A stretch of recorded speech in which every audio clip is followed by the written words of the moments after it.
चलो अब यहाँ पे देखो, शायद आप लोगों को पता होगा कि संडे को नीट का एग्जाम हुआ। उस नीट के एग्जाम में जो 11th का पोर्शन था, 11th के पोर्शन में से यूनिट एंड डायमेंशन वाला जो चैप्टर था, उसमें से एक क्वेश्चन पूछा था। क्या पूछा होगा सोचो। एक क्वेश्चन उन लोगों ने पूछा था कि what is the dimension formula of stress. Dimensional formula of stress पूछी उन लोगों ने। बोलो स्ट्रेस क्या होता है। Stress is nothing but force upon area. Stress is nothing but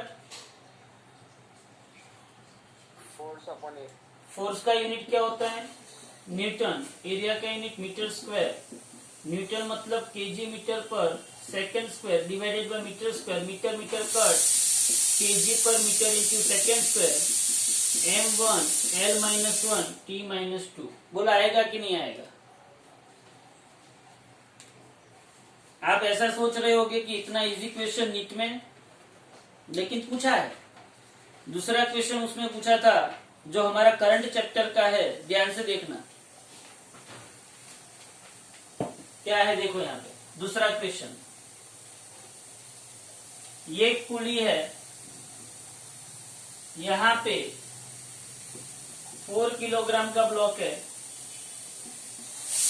और यहाँ पे 6 किलोग्राम का ब्लॉक है। ओके, तो ये पुली फ्रिक्शन लेस है, तो उसने पूछा है कि एक्सेलरेशन कितना होगा। बोलो एक्सेलरेशन का इक्वेशन क्या आएगा। बोलो यहाँ पे 6G, यहाँ पे टेंशन, यहाँ पे 4G, यहाँ पे टेंशन। एम आई राइट और रॉन्ग। अब बोलो ये नीचे आ रही है कितने एक्सेलरेशन से, ए एक्सेलरेशन से। कौन ज्यादा होगा, 6G। किससे ज्यादा होगा, T। एक्सेलरेशन 6 है, ये ऊपर जा रहा है तो कौन ज्यादा होगा, T। किससे ज्यादा होगा, 4G। तो एक्सेलरेशन कितना आया, 4A। बोलो आके ना, टी कट हुआ, 6G में से 4G गया तो 2G, और ये 6 + 4 10A। तो A इज इक्वल टू कितना आएगा, G/5। बोलो आएगा कि नहीं आएगा। नीट में ये देखो, नीट का पेपर, नीट के अंदर ये क्वेश्चन पूछा गया है। ओके, फिर 11th में से जो आपको अभी तक चला है, उसमें से एक क्वेश्चन पूछा गया है। इसका सॉल्यूशन आप करोगे।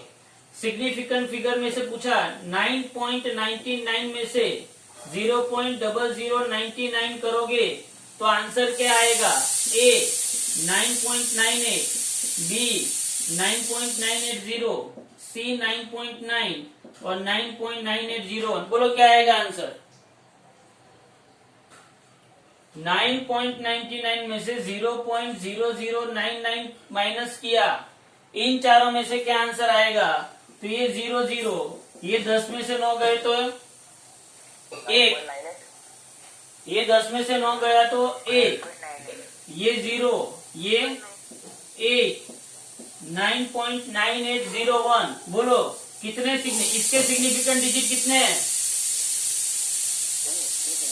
9.9900 के सिग्निफिकेंट डिजिट कितने हैं। बोलो 9.9900 के सिग्निफिकेंट डिजिट कितने हो गए, 5। और इसके सिग्निफिकेंट डिजिट कितने हैं,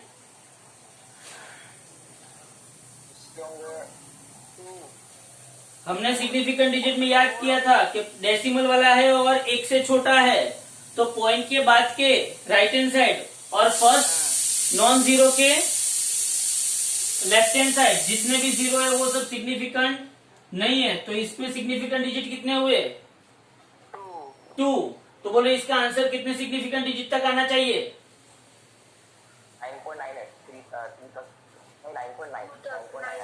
1 निकल गया, हाँ 0 निकल गया, हाँ ये 8 है। 8 मतलब यहाँ पे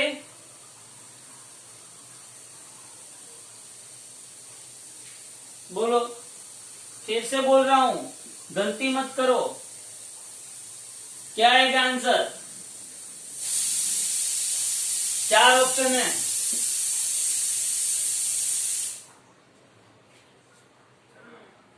सोचो। 9.9 ही आएगा। 9.9। अगर 9.9 है तो फिर ये 8 है।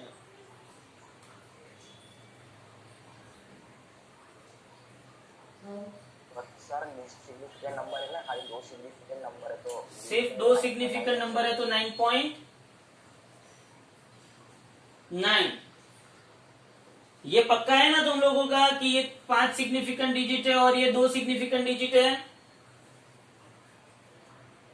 किसी को इसमें कुछ बोलना हो तो बोलो।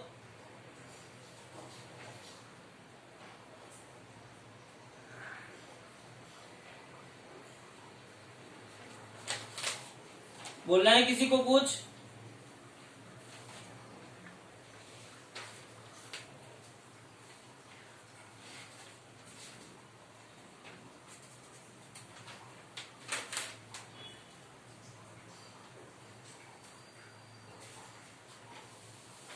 बहुत सारे क्वेश्चन ऐसे हैं कि जो आपको नॉर्मली आ जाए।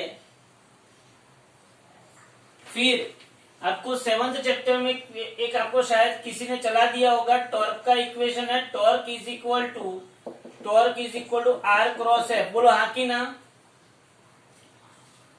टॉर्क इज इक्वल टू क्या होता है? R cross F. Torque is equal to क्या होता है? R cross F. किसी को इसका फिजिकल मीनिंग पता है? किसी को इसका फिजिकल मीनिंग पता है torque is equal to R cross F का? सिर्फ आपको इक्वेशन पता है, फिजिकल मीनिंग किसी को पता नहीं है। लेकिन यहाँ पे ऐसा दिया गया है कि पता है। क्या है फिजिकल मीनिंग? बोलो, what is the physical meaning of torque? जैसे कि एक, हाँ वही बोल रहा हूँ। फिर आवाज आ रही है मेरी? बोलो। एक एग्जांपल ले, डोर है और वो है ना एक फिक्स्ड रिजिड से वहाँ पे सपोर्टेड है, तो वहाँ से हम जितना दूर उससे फोर्स अप्लाई करेंगे वो हमारा हो जाएगा आर, और जितना फोर्स हम अप्लाई करेंगे वो एफ होगा। ये दोनों का जो मल्टीप्लिकेशन होगा वो हमारा टॉर्क बताएगा। वो आप लोगों ने सही बोला कि भाई torque is equal to R F sine theta, that's right. लेकिन फिजिकल मीनिंग मतलब क्या कि भाई यहाँ पे मुझे टॉर्क क्या चाहिए, ज्यादा चाहिए कि कम? Torque is the rotational force. Torque is the rotational force, मुझे टॉर्क ज्यादा चाहिए। अब यहाँ पे आप सोचो, ये एक्सिस ऑफ रोटेशन है जो आपने एग्जांपल दिया डोर का, ये एक्सिस ऑफ रोटेशन है और ये डोर है। ओके, अब आप मुझे ये बात बताओ कि मुझे हैंडल यहाँ पे रखना चाहिए, यहाँ पे रखना चाहिए कि यहाँ पे रखना चाहिए? मुझे हैंडल ए पॉइंट पे रखना चाहिए, बी पॉइंट पे कि सी पॉइंट पे? जहाँ पे उसका सी पे। क्यों सी पे मुझे रखना चाहिए? क्योंकि मुझे टॉर्क ज्यादा चाहिए। तो मेरे पास 3 पैरामीटर है। एक आर मतलब जिस पॉइंट पे मैं फोर्स अप्लाई करता हूं उसका एक्सिस ऑफ रोटेशन से डिस्टेंस, पहली बात। दूसरा एफ, जो फोर्स अप्लाई करता हूं उसका मैग्नीट्यूड। और तीसरा theta. What do you mean by theta? Theta is nothing but angle between R and F. Theta is nothing but angle between R and F. तो ये आर है और ये एफ है।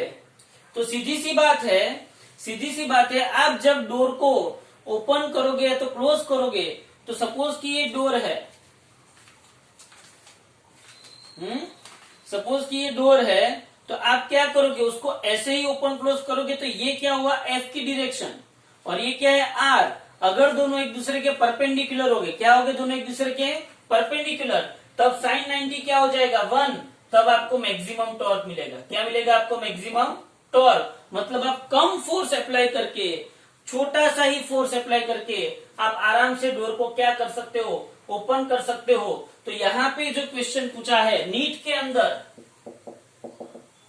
अंदर जो क्वेश्चन पूछा है, torque is equal to R cross F equation use करना है। उसमें पूछा है कि भाई फोर्स जो है वो 3J न्यूटन है और जो आर है वो 2K मीटर है। बोलो आपको टॉर्क मिले कि ना मिले, टॉर्क मिले कि ना मिले। आर की जगह पे 2K और एफ की जगह पे 3J, बोलो K क्रॉस J क्या है, K cross J, K cross J, तो यहां पे I J K cross J anti clockwise गया तो I आया, लेकिन कैसा I आया, माइनस, तो यहां पे आएगा -6I। लेवल देखो नीट का, क्वेश्चन देखो आप, समझ में आ रहा है। बहुत ही मामूली से क्वेश्चन थे, लेकिन आपको यही मैंने इसलिए करवाया कि आपको पता चले कि भाई नीट का इस बार का लेवल बहुत ही लो था। ओके, बाकी के सब तो मेजोरिटी 12th पे क्वेश्चन थे, कोई बड़ी बात नहीं थी उसमें। अब यहाँ पे देखो, एक बार पेपर देख लेना और उसको सॉल्व करना, आ जाएगा जिसको नीट करना हो वो। चलो यहाँ पे देखो, हम बात करते हैं हमारे एक चैप्टर की, चैप्टर का एडिशनल एक्सरसाइज का सम 36,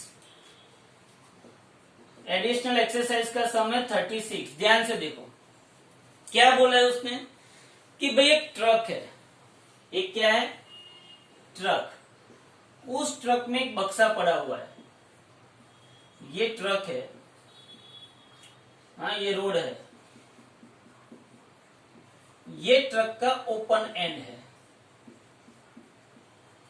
ये ट्रक का क्या है, ओपन एंड, और यहां पे एक बक्सा पड़ा हुआ है, और वो बक्सा ओपन एंड से 5 मीटर की दूरी पे है। ये कितने मीटर की दूरी है, 5 मीटर, बोलो पता चला इतना। उसके बाद उसने पूछा है कि ये जो बक्सा है वो बक्सा 40 किलोग्राम का है। अब उसने ऐसा बोला कि दोनों के बक्से और ट्रक की सरफेस के बीच का कोएफिशिएंट ऑफ फ्रिक्शन 0.15 है। अब ये जो ट्रक है वो 2 मीटर पर सेकंड स्क्वायर की एक्सेलरेशन से स्टार्ट होती है, 2 मीटर पर सेकंड स्क्वायर के एक्सेलरेशन के स्टार्ट होती है। तो at what distance from the starting point does the box fall of the truck. ये ट्रक का starting acceleration 2 metre per second square है। ट्रक कितना डिस्टेंस कवर करेगी, कि कितना डिस्टेंस कवर करने के बाद, ट्रक के कितने डिस्टेंस कवर करने के बाद ये बक्सा अपने आप नीचे गिर जाएगा, सोचो। और यहाँ पे 0.15 आपको क्या दिया है, coefficient of static friction. Question समझ में आया कि बस ट्रक पहले स्टेशनरी है, बक्सा यहाँ पे ऐसे पड़ा हुआ है। अब ट्रक ने मोशन स्टार्ट की, कितनी एक्सेलरेशन से, 2 मीटर पर सेकंड स्क्वायर के एक्सेलरेशन से। ट्रक आगे जा रही है। आप सोचो, बक्से को हमने कहीं से भी बांधा नहीं है, तो बक्सा जो है वो थोड़ा थोड़ा थोड़ा थोड़ा थोड़ा थोड़ा थोड़ा थोड़ा थोड़ा पीछे खसता खसता कुछ टाइम बाद नीचे गिर जाता है। उस टाइम में ट्रक ने कितना डिस्टेंस कवर किया, क्वेश्चन पता चला। हाँ पता चला। अब सोच, ये जो बक्सा है उसका मास m है, इस बक्से को नीचे कौन सा फोर्स लगेगा, माजी, ऊपर कौन सा फोर्स लगेगा, m। Here box is in stable equilibrium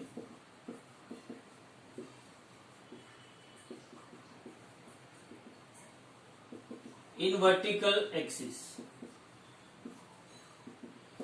इसका मतलब ये हुआ कि बॉक्स के ऊपर जो नॉर्मल फोर्स लग रहा है वो ही क्या है, माजी है। तो m कितना है, 40 kg, और g अगर मैं 10 लेता हूं तो ये कितना होगा, 400 न्यूटन होगा। बोलो हाँ कि ना। ओके, अब सोच कि ये जो truck 2 metre per second square के एक्सेलरेशन से आगे बढ़ी, और इसको पहले तो आप सोचो, इस बॉक्से को अगर नीचे गिरना है तो उसको कितना डिस्टेंस कवर करना पड़ेगा, बक्से को नीचे गिरने के लिए कितना डिस्टेंस कवर करना पड़ेगा, 5 मीटर का डिस्टेंस कवर करना पड़ेगा। 5 मीटर का डिस्टेंस कवर करेगा तभी बक्सा नीचे गिरेगा, ये तो आपको पता है। अब मुझे ये सोचना है कि 5 मीटर का डिस्टेंस बक्सा कितने टाइम में कवर करता है। तो पहले मैं बक्से के ऊपर में जो फोर्स लिखूं तो कौन सा फोर्स लगेगा, सोच। ट्रक आगे 2 मीटर पर सेकंड स्क्वायर से जा रही है, तो बोलो बक्से के ऊपर सूडो फोर्स लगेगा। सूडो फोर्स कितना लगेगा, MA, राइट हैंड साइड लगेगा। और यही सूडो फोर्स की वजह से बक्सा पीछे जा रहा है, यही सूडो फोर्स की वजह से बक्सा कहां पे जा रहा है, पीछे। और सूडो फोर्स के ऑपोजिट डायरेक्शन में कौन सा फोर्स लगेगा, FS, फ्रिक्शन फोर्स। सो horizontal forces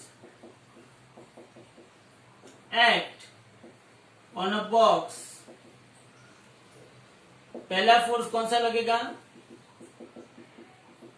फ्रिक्शनल फोर्स, जो इनवर्ड की डायरेक्शन में लग रहा है। तो फ्रिक्शन फोर्स क्या होगा, μSN होगा। तो फ्रिक्शन फोर्स μS कितना है, 0.50 और N कितना है, 400। तो ये कितना होगा बोलो, 15 डिवाइडेड बाय 100, 60 न्यूटन हुआ। ये फ्रिक्शन फोर्स हुआ। ओके, ये कौन सा फोर्स हुआ, फ्रिक्शन फोर्स। और दूसरा फोर्स कौन सा लगेगा, सूडो फोर्स। सूडो फोर्स कहां पे लगेगा, आउटवर्ड लगेगा। सूडो फोर्स आउटवर्ड लगेगा। अच्छा, सूडो फोर्स आउटवर्ड लगा, उसका मास इंटू एक्सेलरेशन। मास कितना है बक्से का, 40, और एक्सेलरेशन कितना है, 2 मीटर पर सेकेंड स्क्वायर। तो ये कितना लगा, 80 न्यूटन लगा। अब सोचो आप, अब आप सोचो कि ये 80 न्यूटन ज्यादा है कि 60 न्यूटन ज्यादा है। 80 न्यूटन ज्यादा है कि 60 न्यूटन ज्यादा है। 80 न्यूटन ज्यादा है तो बक्सा कहां पे दौड़ेगा, पीछे दौड़ेगा कि आगे दौड़ेगा, 80 न्यूटन ज्यादा है मतलब बक्सा ऐसे दौड़ेगा। हाँ, तो resultant force on a box F dash is equal to F minus FS। F dash is equal to 80 minus 60। F dash मतलब MA dash is equal to 20। Mass of बक्सा कितना है, 40। तो A dash is equal to 20 by 40। तो सीधी सी बात है, 0.5 metre पर second square acceleration of, किसका एक्सेलरेशन है ये, बॉक्स का। किसका एक्सेलरेशन है ये, बॉक्स का। तो बॉक्स के अंदर कितना एक्सेलरेशन क्रिएट हुआ वो पता चल गया कि नहीं चला। अगर मुझे बॉक्स के अंदर एक्सेलरेशन पता चल गया, तो बॉक्स अब यहां से कितने टाइम में नीचे गिरेगा वो पता चल जाएगा। Time taken by box to fall down is T। ध्यान से देखो, D is equal to V0T plus 1/2 80 dash square. बोलो डिस्टेंस कितना कवर किया बॉक्स ने, 5 मीटर।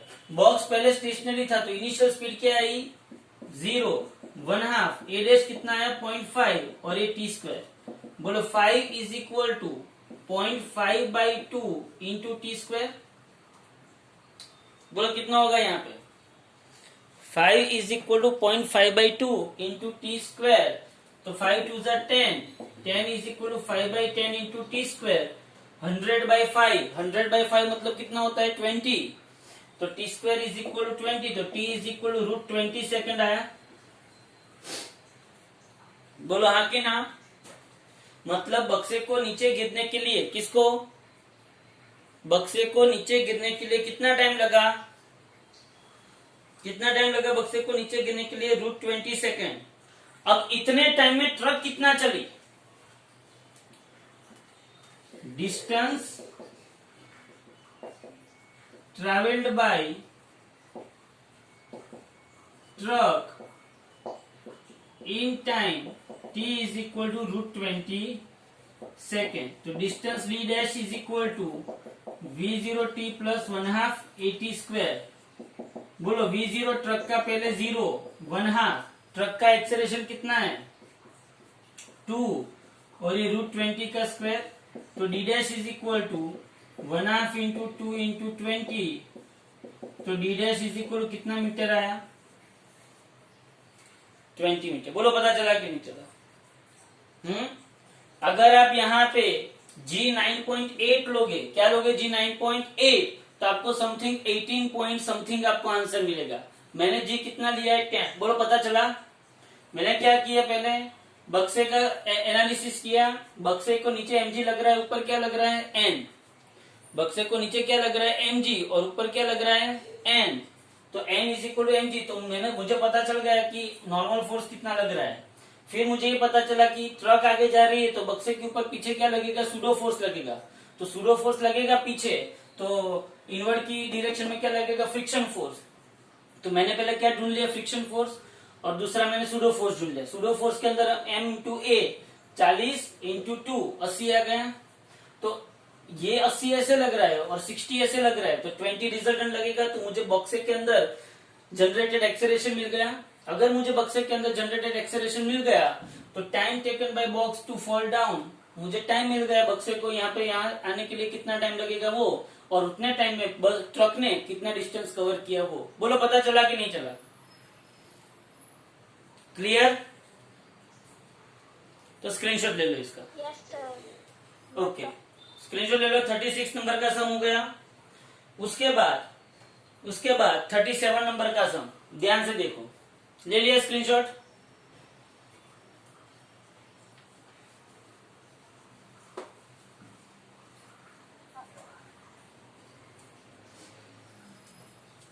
थर्टी सेवन क्या देता है? चलो फटाफट। एक्सरसाइज 37 क्या है कि आपको ऐसा पूछा है कि एक डिस्क है, डिस्क का आपको रोटेशन दिया है। अब ये जो डिस्क है इसके ऊपर 2 कॉइन रखे हुए हैं। हाँ, तो disc revolves with a speed of 33 1/3 revolution per minute, और रेडियस उसका दिया है 15 सेंटीमीटर। बोलो रेडियस ऑफ डिस्क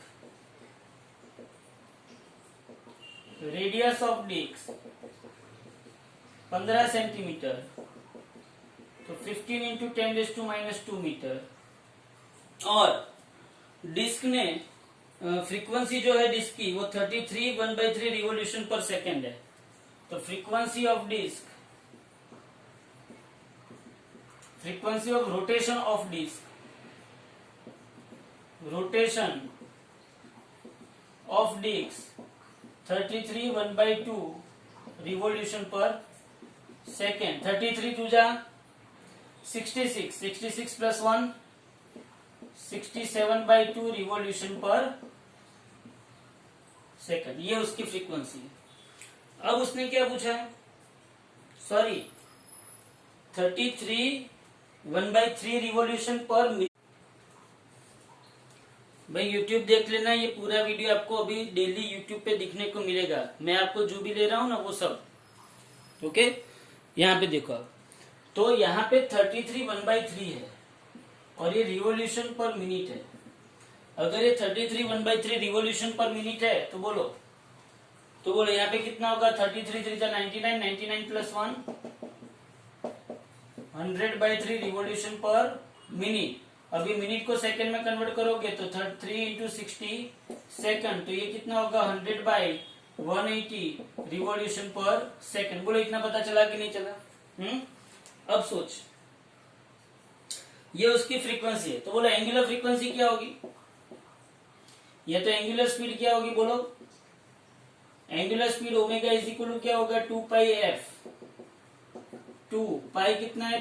3.14, और f कितना है? 100/180। अब ये क्या हो गया? रेडियन पर सेकेंड हो गया। क्या हो गया? रेडियन पर सेकेंड। तो ये आपको ओमेगा मिलेगा। कितना मिलता है? देखो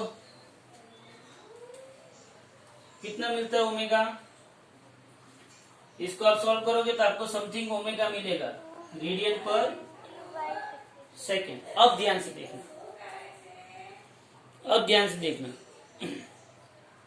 कि उसने ऐसा पूछा कि 2 coins are placed at 4 centimeter and 14 centimeter away from the center. तो ये डिस्क है, ये डिस्क है, डिस्क का रेडियस कितना है 15 सेंटीमीटर। अब यहां से 4 सेंटीमीटर की दूरी पे और यहां से ही समथिंग कितने सेंटीमीटर की दूरी पे 14 सेंटीमीटर की दूरी पे एक कॉइन यहाँ पे रखा है, कॉइन नंबर 1 और ये कॉइन नंबर 2, और ये डिस्क जो है उसको ऐसे घुमा रहे, उसको ऐसे घुमा रहे, डिस्क को ऐसे घुमा रहे, हाँ। और ये 4 सेंटीमीटर और 14 सेंटीमीटर पे 2 कॉइन रखे हुए हैं।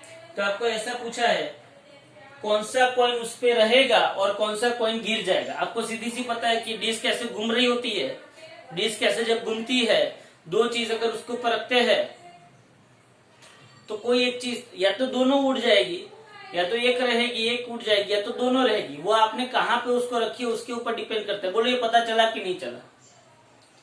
हाँ, तो सीधी सी बात है, सपोज कि मैं इस कॉइन का मैं एनालिसिस करता हूं, तो ये कॉइन को, इस कॉइन को बाहर की ओर जो सेंट्रीपिटल फोर्स लगता है, क्या लगता है बाहर की ओर। सपोज कि ये 4 सेंटीमीटर के बारे में बात करूं, 4 सेंटीमीटर वाला जो कॉइन है, ये डिस्क कैसे घूम रही है ओमेगा जितनी एंगुलर वेलोसिटी से। अगर मैं इस कॉइन की बात करूं तो इस कॉइन पे एक तो बाहर की ओर क्या लगेगा, फ्रिक्शन फोर्स लगेगा, और अंदर की ओर क्या लगेगा, अरे बाहर की ओर सेंट्रीपिटल फोर्स लगेगा और अंदर की ओर क्या लगेगा, फ्रिक्शन फोर्स। फ्रिक्शन फोर्स उसको अंदर खींच के रखेगा, mv²/r उसको बाहर की ओर खींचेगा। बोलो हाँ कि ना? समझ में आ रहा है? हाँ, तो क्या कॉइन ना गिरे, कॉइन ना गिरे उसके लिए कंडीशन क्या होनी चाहिए? सोच। फ्रिक्शन फोर्स इज ज्यादा होनी चाहिए, किससे? mv²/r। This is the condition to, this is the condition जो कॉइन को डिस्क पे रहने की परमिशन देती है, रहने की परमिशन देती है। This is international level English, so don't afraid about it. Okay, तो ये जो फ्रिक्शन फोर्स है वो mv²/r से क्या होना चाहिए? ज्यादा, या तो उसके जितना। एम आई राइट और रॉन्ग? ये फ्रिक्शन फोर्स mv²/r से ज्यादा होना चाहिए या तो उसके जितना होना चाहिए, मुझे पता है। हाँ, तो फ्रिक्शन फोर्स कितना होगा? पहले फ्रिक्शन फोर्स ढूंढ ले, एक फ्रिक्शन फोर्स ढूंढ ले और एक mv²/r ढूंढ ले, बात खत्म। दोनों को कंपेयर कर दो तो आपको पता चल जाएगा कि कौन से कॉइन पे सही है। तो फ्रिक्शन फोर्स कैसे ढूंढे? कॉइन का मास दिया है, कॉइन का मास दिया नहीं है, दिया है कॉइन का मास। तो अब क्या करेंगे? देखो यहाँ पे, हाँ देखो 4 कॉइन 1, ध्यान से देखना। Fs greater than equal to mv²/r। अगर ये कंडीशन फुलफिल होती है तो ही हम आगे बढ़ेंगे। तो μs n greater than is equal to m, v की जगह पे क्या आएगा? r ओमेगा का स्क्वायर/r, r कट हुआ तो m omega square into r। बोलो हाँ कि ना? v की जगह पे r ओमेगा, तो r ओमेगा, अरे हाँ भाई, तो m omega square r। Okay fine. सोच म्यूएस कितना है, और यहां पे मैंने लिखा Fs is equal to mu s n, but mu s n कितना है? mg, तो m ओमेगा स्क्वायर r, तो m इज इक्वल टू मैंने क्या रखा यहाँ पे? mg। m कट हुआ तो म्यूएस इंटू जी ओमेगा स्क्वायर r होगा। क्या ये कंडीशन फुलफिल होती है? चलो म्यूएस कितना है? 0.15, जी कितना है? 10 ले लो, चलो जी 10 ले लेते हैं। ओमेगा स्क्वायर ये कितना आया था? बोलो ये ओमेगा कितना आता है? ओमेगा आता है 220/r। r कितना है बोलो, r कितना है, पहला 4 सेंटीमीटर, तो 4 इंटू 10⁻²। इसका कैलकुलेशन करो, ये कितना आएगा 1.5। इसका कैलकुलेशन जल्दी से करके मुझे दो, इसका कैलकुलेशन जल्दी से करके मुझे दो, कितना आता है 220/63², 4 इंटू 10⁻², जल्दी से।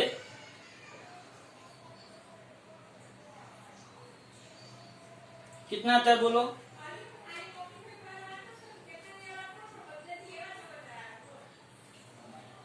जल्दी से।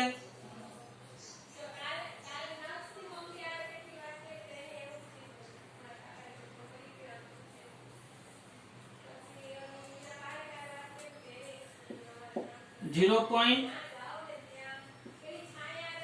0.50 या तो 498 समथिंग आएगा। बोलो इन दोनों में से ये कंडीशन फुलफिल होती है, ये कंडीशन फुलफिल होती है, ये condition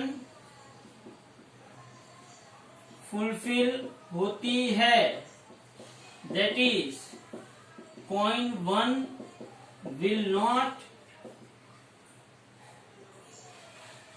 throw outward, coin 1 outward जाएगा नहीं। चलो कॉइन 2 के लिए ये समझ में आ गया, इसका स्क्रीनशॉट ले लो, ये समझ में आ गया, इसका स्क्रीनशॉट ले लो। बोलो कॉइन 2 के लिए, कॉइन 2 के लिए क्या क्या चेंज होगा, कुछ नहीं, ये भी यही आएगा, ये भी आएगा, ये भी आएगा, ये सब कुछ से यही आएगा। ये 0.15 का 0.15 रहेगा, जी का जी 10 रहेगा, ओमेगा भी यही रहेगा। सिर्फ यहाँ पे क्या हो जाएगा 14 इंटू 10⁻²। आर चेंज होगा, आर चेंज होगा तो ये तो 1.5 ही रहेगा। ये कितना आएगा बोलो, चलो ये कितना आएगा, ये आएगा समथिंग 1.7 110 जितना आएगा। क्या ये कंडीशन फुलफिल होती है, 70 क्या ये कंडीशन 707, क्या ये कंडीशन फुलफिल होती है, कंडीशन फुलफिल नहीं होती, that is coin 2 will throw outward. बोलो पता चला कि नहीं चला, पता चला? हाँ, बहुत ही इंपॉर्टेंट सम है, और ये तो आप कॉमन सेंस से भी बोल सकते हो। कॉमन सेंस अगर आपको है तो आपको पता चलेगा कि अगर एक डिस्क पे आपको बिठा दो, कोई नजदीक बैठा है और कोई कॉर्नर मतलब रिम पे बैठा हुआ है, अरे ये सेंटर है, कोई यहाँ पे बैठा हुआ है, कोई यहाँ पे बैठा हुआ है, तो क्या होगा? अब सिंपल कॉमन सेंस है, उसी कॉमन सेंस को हमने मैथमेटिकली प्रूव किया, दैट्स ऑल। पता चला कि नहीं चला? हाँ, तो ये कॉमन सेंस आपके दिमाग में आनी चाहिए। कैसे इसको सॉल्व किया वो पता चला, आपको फ्रीक्वेंसी दी थी, उसके ऊपर से मैंने ओमेगा लिया, फिर मैंने ये कंडीशन लिखी, मैंने और कुछ नहीं किया, ये कंडीशन लिखी, और यही कंडीशन को 2 बार मैंने क्या किया, चेक किया। जिसमें कंडीशन फुलफिल होती है वो एज इट इज रहेगा, और जिसमें कंडीशन फुलफिल नहीं होती है वो बाहर फेंका जाएगा। क्लियर? क्लियर? हाँ, ओके भाई, सबको पता चला?